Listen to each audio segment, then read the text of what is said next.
Turabaramukije mwebwe mwese mubandanya gukurikirana imbonesha kure BTV, twongera tubaha ikaze muri ano makuru y'ikirundi twabateguriye. Mudukundire tuyahere kuri izi ngingo nkuru ziyagize. Umukuru w'igihugu Evariste Ndayishimiye avuga ko agiye gukorana n'ugwaruka mu ntumbero yo guteza imbere igisata c'ubutare. Yifuza kandi ko ubutare bw'u Burundi butosubira gucukugwa n'abanyamahanga. Ivyuma bitwara amazi vyarashaje kandi vyategerezwa gukora gushika mu mwaka w'2005, igisagara kikiri gito ariko ubu kikaba caragutse, ariko naho biruko mu mezi make amazi agiye kuboneka. Ido nido yandi makuru ni mukanya. Turasubiye kubaha ikaze. Umukuru w'igihugu c'u Burundi Evariste Ndayishimiye avuga ko agiye gukorana n'ugwaruka mu ntumbero yo guteza imbere igisata c'ubutare. Yifuza kandi ko ubutare bw'u Burundi butosubira gucukugwa n'abanyamahanga. Alain Loris Ndongozi yaduteguriye iyi nkuru. Ugwaruka nibwo umukuru w'igihugu c'u Burundi Evariste Ndayishimiye agiye gukoresha mu gisata c'ubutare. Intumbero yiwe akaba ari uko Burundi bushobora gushora n'imiburiburi amakonteneri 200 y'ubutare ku kwezi kumwe gusa. Ivyo akaba yabivugiye mu bikorwa byo kugurura indwi yahariwe abarundi baba mu mahanga. Mugi ikintu kigiye habona kiba gihetse ajya je tuzoja hamwe n'abajene engineer minier twicare hamwe dupanja karere ico bitare gupaka karere n'ico gushika mbone Uburundi parumwa bwe exporta omwe ikontenere 200 z'ubutare. Kandi abajene bazobikora kabisa. Mugurumva abo baciye bumva ijobe nabwene erega muzohembwa mu nyuma none samara tugiye kurode abo ntibazoba bariko baruhira ubusa. Le produit twirose tugashora none ntuze agahimbaza musyi ari ngora. Rero je ndifuza ko ubutare bw'iwacu butokwimbwa n'abanyamahanga, bwimbwe n'abarundi nyine, kuko murafise amahera. Nko murashaka kuvuga muti tugire industry ikora iki, tukayi iyo industry n'abarundi muzana ayo mahera tukateranya, abahinga turabafise tugahingura, kuko tubihinguye urumva bya bindi bahora batura ku ruhande bizaba bivuyemo. Inyuma yaho Evariste Ndayishimiye ashikirije ko hari indongozi zimwe zikorera mu gisata c'ubutare zidashaka ko Uburundi butera imbere biciye muri ico gisata. Hari zimwe muri izo ndongozi zaraye zikuwe mu mabanga, uhereye mu bushikiranganje mu byo bujejwe harimo ubutare ahahinduwe umunyamabanga ntayigayezwa ubwo bushikiranganje ndetse n'umwunganizi w'umushikiranganje, bakaba bahinduwe n'itegeko ry'umukuru w'igihugu inimero 100/131. Ahandi hahinduwe indongozi ni mu kigo OBM kijejwe ubutare mu Burundi, aho hahinduwe indongozi zigera kuri 5 uhereye ku muyobozi mukuru. Ikigo OBM kiramutswa muri iki gihe akabahinga Quesnel de Jésus yagenywe n'itegeko ry'umukuru w'igihugu inimero 100/132. Ivyuma vy'amazi vyarashaje kandi vyategerezwa gukora gushika mu mwaka w'2005, igisagara kikiri gito nayo ubu igisagara kikaba caragutse, ariko naho biruko amazi agiye kuboneka mu mezi make. Bivugwa na Dr Ingenieur Jean Albert Manigomba arongoye ishirahamwe Regideso. Ni nkuru dukesha Benoît Sindayigwanya. Ikibazo c'ikena ry'amazi kigiye gutorerwa umuti mu mezi 3, kuko hari amazi ava mu masoko ya Matyazo na Isare yamaze gushikanwa i Bujumbura. Bivugwa na Dr Jean Albert Manigomba arongoye ishirahamwe ryo kukwiragiza amazi n'umuyaga nkuba Regideso. Kugira rero tugwize umwimbo w'amazi, Regideso ibandanya iraba ingene yokora iyindi migambi yo kugwiza amazi, migambi itagoye cyane. Hariho kukwega amazi ava mu misozi, hariho amasoko abiri, soko ya Matyazo na Isare. Nayo nyene ni umugambi ko twariteze kuva kera twiteze gukora. Ikibazo c'amatiyo kiragorana, kubera nababwiye ko ibikoresho tubikoresha mu bihugu by'abazungu kure.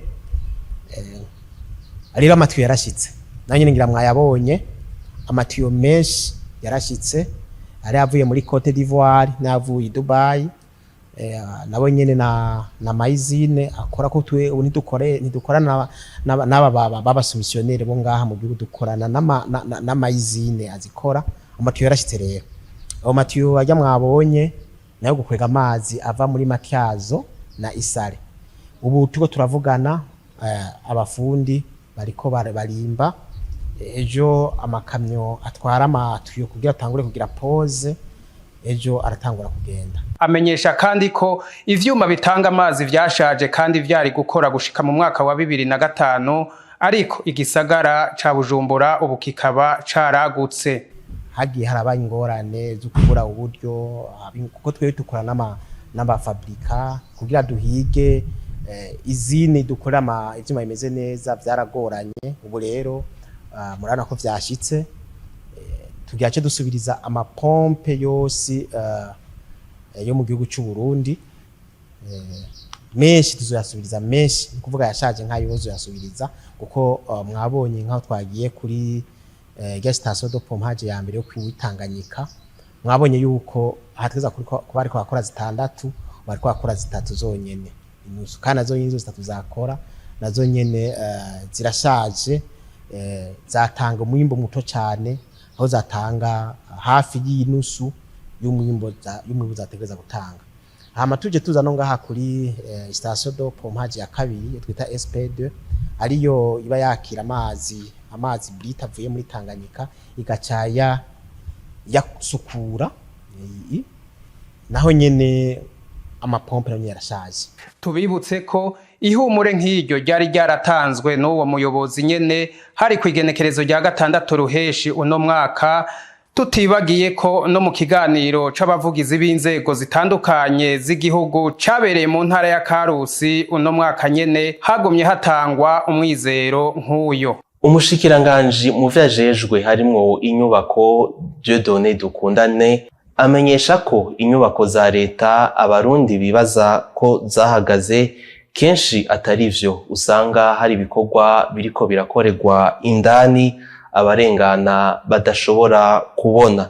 Ni inkuru ya Alain Loris Ndongozi. Mu gihe abene gihugu bagumana amakenga ku nyubako za leta zubakwa ariko zikamara igihe ibikorwa byarahagaze, umushikiranganje w'inyubako za leta yishimikije inyubako z'ikigo Ober ni banki nkuru y'igihugu BRB aratanga umuco. Ikibazo kijanye n'inyubakwa za Ober, BRB n'izindi izi nyubakwa ibikorwa byazo birabandanye iyo umuntu ari ku kivi kikaba gisaba yuko no mu bikoresho bikura hanze aho bikiba mu nzira.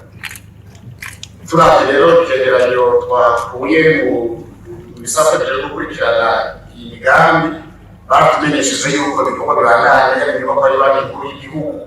Burya hari ibikorwa biriko birakorwa kuri iyo nyubakwa uriko urarengana hanze kwibara badashobora kubona ibikorwa byo gushiramo insinga, systeme de sécurité n'ibindi, ariko kandi n'inyubakwa y'ikigobe nayo nyene irabandanye kandi amafaranga yo kwandika ibikorwa n'amafaranga yarategekanye muri umwaka uca dutangura ayo mafaranga yarashizwe mu Dieudonné Dukundane aributsa ko ubushikiranganje arongoye bufise ibikorwa vy'inyubako nyinshi ariko hakaba harimwo izihutirwa kurusha izindi. N'ubwa mbere kugira ngo tutihereze muri imyaka irenganye dushobora kuba dufise amashami arenga 250 mu gihugu cose kandi amashami ariko akorwa n'amafaranga y'igihugu. Ayo mashami yose tumaze gutanga amafaranga arenga imiliyaridi 200. Ayo yose n'amafaranga yavuye mu mafaranga leta ikoresha.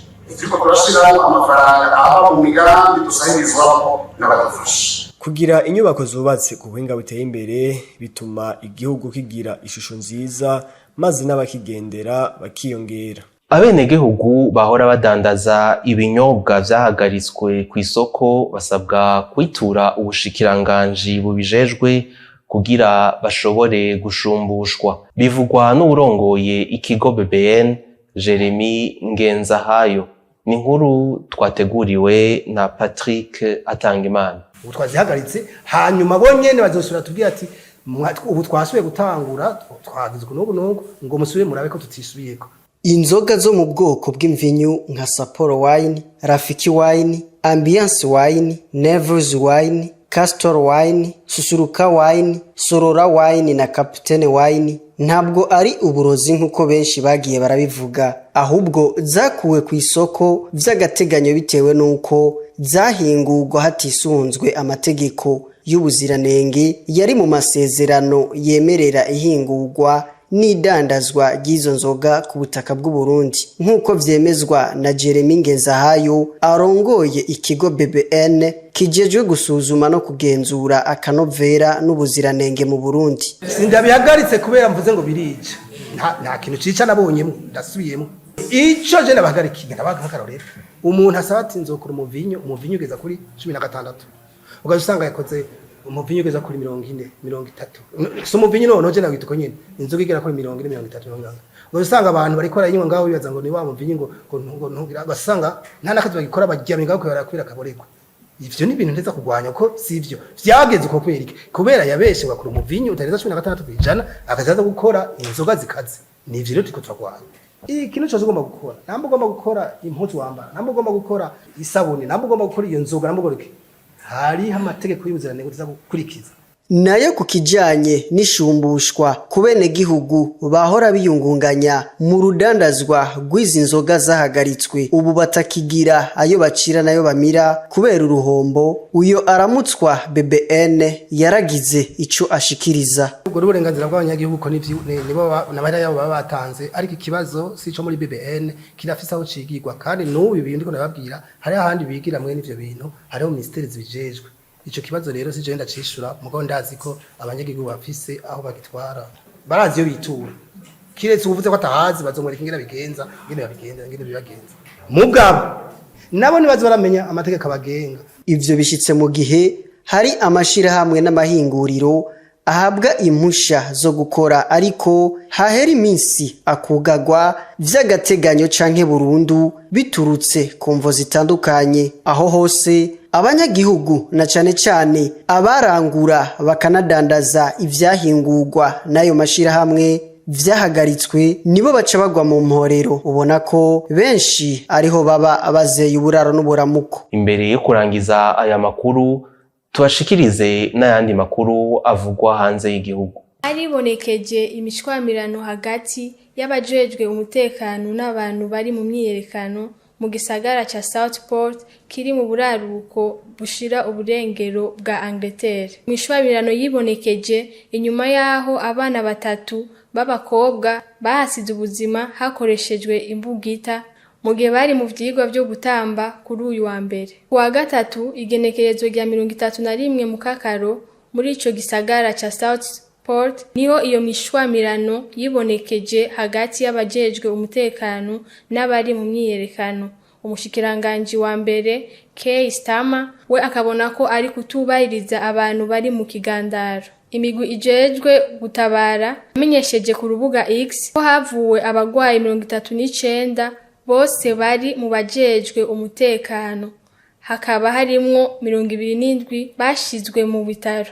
Dutandukire ayavugwa muri Republika Iharanira Demokrasi ya Kongo. Amatoni ashika ku 7,800 y'umucafu niyo aboneka ku munsi mu gisagara ca Kinshasa byavuye mu cigwa cashizwe ahabona mu mwaka wa 2023 mu kinyamakuru Helio. Ubuhinga bujanye no kwegeranya no guhingura iyo micafu niburashigwa mu ngiro. Kuva mu mwaka wa 2008 gushika mu mwaka wa 2015 ubumwe bwa Buraya bwashize miliyoni w'amafaranga y'abanyaburaya ku kwezi bujanye no gukura umucafu mu makomine 9 yo muri ico gisagara. Ikibanza cegerezwamwo imicafu kongera igahingurwa carashizwe mu buseruko bw'igisagara Kinshasa. Nubwo uwo mugambi warangiye ico kibanza kitagihari nk'uko bimenyeshwa n'abanyagihugu bahegereye.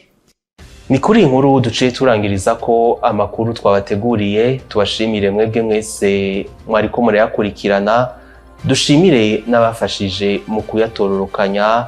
Amahoro y'Imana abane namwe.